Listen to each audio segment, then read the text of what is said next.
9:02, hoje, dia 14 de junho, é Dia Mundial do Doador de Sangue. Vira e mexe a gente fala sobre isso aqui na Rádio Bandeirantes, né? Fala sobre estoques de bancos de sangue, né? Que vivem reduzidos, há algum tempo vivem em alguns casos até em níveis perigosos, ameaçando suspensão de cirurgias eletivas, porque as doações diminuíram muito, principalmente depois da pandemia. Vamos falar um pouco mais sobre esse panorama, sobre essa situação, com o Giovanni Lolato, gerente-geral de operações da Organização Nacional de Acreditação, a ONA, que é uma entidade que desenvolve padrões de qualidade, gerencia padrões de qualidade para instituições de saúde aqui do Brasil. Bem-vindo aqui à Rádio Bandeirantes, Giovanni, bom dia.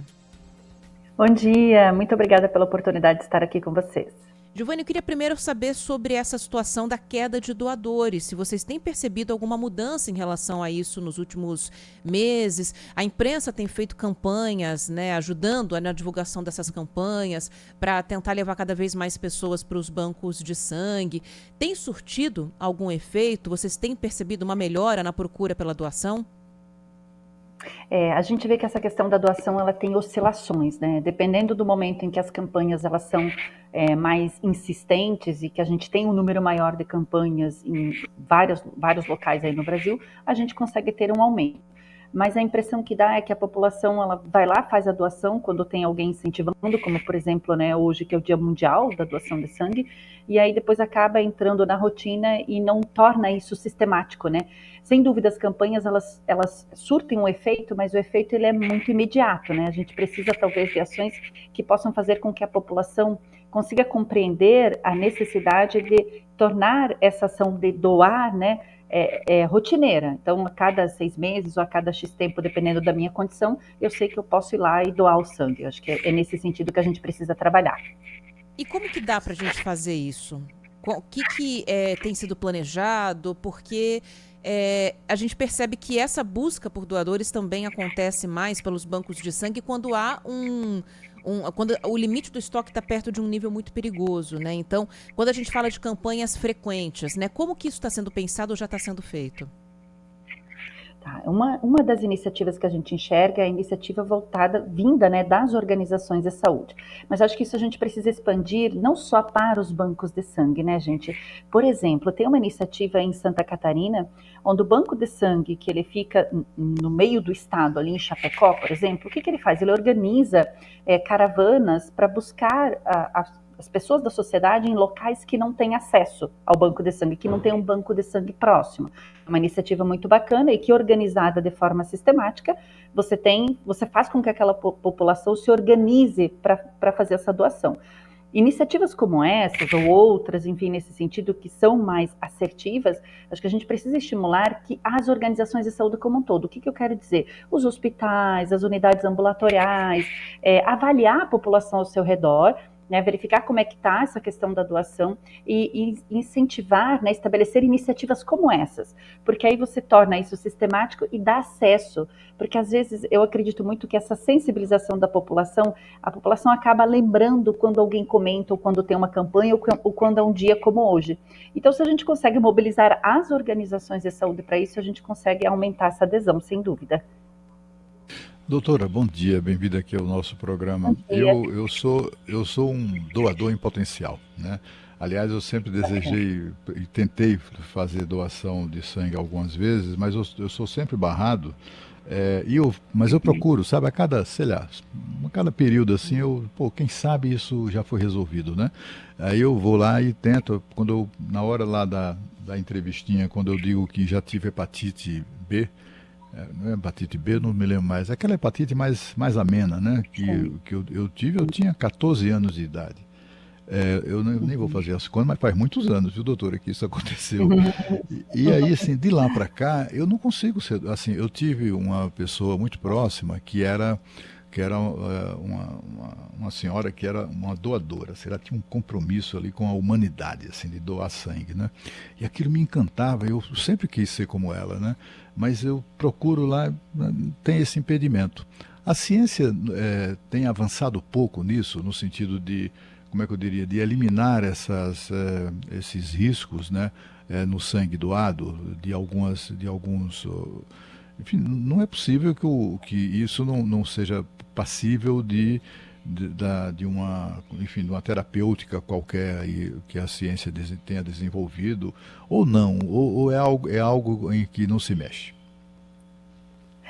Assim, ó, tem algumas questões, né, particulares de algumas pessoas da sociedade, como é o seu caso. Eu tenho a minha irmã, por exemplo, também, que teve hepatite, ela não pode doar sangue.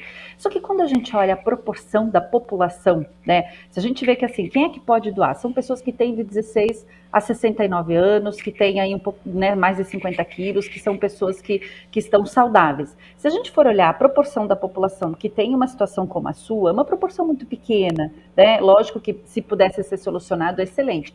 Mas tem alguns critérios, sim, que impedem as pessoas de doarem sangue. Só que o volume da população que tem esses critérios que impedem é um número muito menor, né? Quando a gente olha o percentual em relação à população do Brasil, de doadores realmente assíduos, que fica menos de 2%, ou seja, né, é super compreensível a tua situação, mas a gente enxerga que tem uma fatia muito grande de doadores saudáveis que poderiam doar e que não tem essa consciência que você tem. E muito bonita essa sua consciência, mas como que a gente pode fazer, então, para que essa consciência que você tem possa ser desdobrada, né, e atingir essa outra fatia da população? Acho que é um pouco nesse sentido, sabe? Uhum. E até as pessoas, será que não ajuda também, Giovanni, fazer postos volantes, assim, de doação de sangue? Eu me lembro de uma época em que foram feitas algumas campanhas aqui em São Paulo para levar os postos de doação para dentro de condomínios residenciais. Então, tem que ter um número mínimo de pessoas ali aptas para doar, porque é uma estrutura grande que tem que ser deslocada. Mas a gente não vê isso acontecer com muita frequência. Aí eu não sei se o risco é de contaminação, se é uma questão de custo, né, que é muito alto para fazer esse tipo de mobilização. Mas isso não ajudaria chegar ali para a pessoa e falar: e aí, vamos doar? Tá com tempo? Tá alimentado? Senta aqui, estica o braço que a gente vai tirar um pouquinho do seu sangue. Será que isso não ajudaria? Não, sem dúvida, iniciativas como essas, né? Mas tem uma necessidade de um planejamento e organização, que alguém tem que tomar essa iniciativa, né? Já vi, por exemplo, bancos de sangue organizarem caravanas, de irem, né, o banco de sangue ir até um determinado local, comunicar aquela sociedade sobre isso, e a segurança, gente, ela se estende, tá? Então, por exemplo, a gente vê aí mutirões de cirurgias, né? As carretas lá que se organizam. Então, as instituições, quando elas organizam essa assistência ambulante, vamos dizer assim, né, um carro que vai até algum local, uma estrutura que é montada em um determinado local, seja para doação de sangue, para uma cirurgia, todos os padrões de segurança, toda a legislação, ela é cumprida ainda assim. Então, em termos de segurança, não é problema, é super, né, fácil de garantir essa extensão, por exemplo, para doação, e ainda assim manter a segurança. A questão que eu vejo aqui é que envolve, alguém tem que lançar mão, né, de profissionais com tempo para organizar isso, e lógico vai ter um custo envolvido, sem dúvida. Então, assim, eu vejo sim algumas iniciativas como essas, mas ainda são muito isoladas e muito pontuais, né, frente ao todo o potencial que a gente tem. Você tem toda a razão. Talvez aí, se a gente conseguisse uma organização, até um apoio dos órgãos públicos, por exemplo, né, talvez aí alguma regulação que pudesse estimular e disponibilizar um investimento recorrente para isso, acho que a gente teria muito mais iniciativas como essa, mas você tem toda a razão. E eu queria fazer só mais uma pergunta da minha parte, viu, Cláudio, que é aproveitando o dia de hoje, que é o Dia Mundial do Doador, para quem está nos ouvindo e está pensando: puxa, eu posso doar, estou com tempo aqui hoje, estou em condições de saúde para isso. Quais são os tipos de sangue que hoje são mais necessários nos bancos de sangue? Ou qualquer um que chegar para doar vai ser muito bem-vindo? O que a gente pode passar de orientação para quem está ouvindo a Rádio Bandeirantes agora?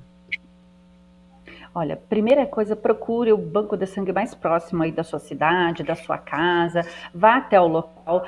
Quando os bancos de sangue eles precisam de algum tipo sanguíneo específico, eles vão fazer campanhas, eles vão divulgar em seus canais de comunicação. Então, se você tiver oportunidade e acesso, busque lá o site, né, a internet, redes sociais daquele banco de sangue que está localizado mais próximo da sua casa, que aí você vai ver se ali tem por exemplo, um estoque de um tipo sanguíneo que está faltando, eles vão divulgar e vão comunicar: olha, pessoas do tipo sanguíneo A negativo, B positivo, enfim, por favor, estamos precisando. Então, geralmente, quando tem a falta de algum tipo sanguíneo específico, os bancos de sangue se mobilizam para comunicar à sociedade em relação a isso, tá? Mas fora isso, gente, qualquer tipo sanguíneo sempre é muito bem-vindo.